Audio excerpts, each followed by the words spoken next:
এমনি মিজান আপনি লিখেছেন, আর্থিক দুর্বলতার কারণে লজ্জা থেকে বাঁচতে হবু শ্বশুর বাড়ি থেকে টাকা বা কোনো জিনিস নিয়ে তার নিজের মূল মোহরের সাথে মিলিয়ে স্ত্রীকে দিলে এই প্রক্রিয়াটিতে কোনো গুনাহ হবে কিনা?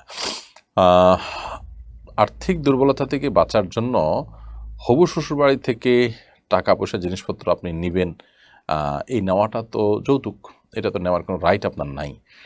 আহ, স্ত্রীর মোহরের সাথে মিলিয়ে আপনি স্ত্রীকে দিলেন, অর্থাৎ আপনি বোঝাতে চাচ্ছেন যে তাদের কাছ থেকে নিয়ে আবার তাদেরকেই ব্যাক করলেন ঘুরিয়ে ফিরিয়ে, দিয়ে আপনার সম্মান রক্ষা করলেন যে আপনি দিচ্ছেন, আসলে তাদের জিনিসই তারা দিলেন। তো এটা এক ধরনের চালাকি, এটা এক ধরনের ছলচাতুরি।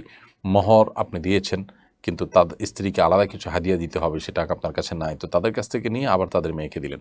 এই ধরনের চালাকি করার তো আসলে প্রয়োজন নেই। বিবাহের ক্ষেত্রে আপনি যদি দিনদারিতাকে দেখে বিবাহ করে থাকেন, তাহলে সেক্ষেত্রে আপনার শ্বশুরবাড়ি, আপনার স্ত্রী, তারা তো আপনার অর্থকড়ির দুর্বলতা, আর্থিক দুর্বলতা, এটার কারণে তারা আপনাকে ছোট মনে করার কথা না।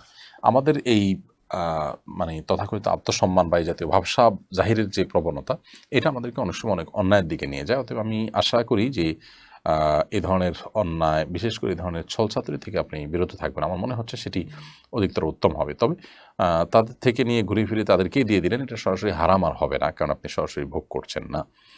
তবে এতে এক ধরনের ছলচাতুরি রয়েছে, চালাকি রয়েছে।